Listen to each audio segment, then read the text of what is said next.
This is about violence. In March 1996, a shooter entered a primary school in Dunblane, Scotland, killing 16 children and finally himself. This is still today the deadliest mass shooting in British history. Thus, Scottish James Macmillan, a well-known and praised composer born in 1959, wrote it a choral dedication motet shortly after. The text comes from a traditional prayer for children's first communion from the British Catholic Church in mid-20th century. Macmillan remembered this prayer from his childhood, as many from his generation do. There is a clear rhetorical emphasis, implying not only the words and their sound, but especially their meaning.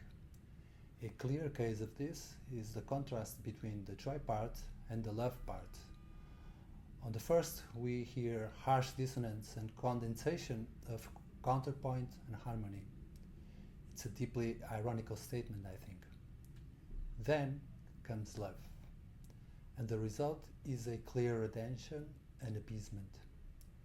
Of course, in this version we can't listen to the text, but we can feel it on every chord and in the continuous presence of the word welcome.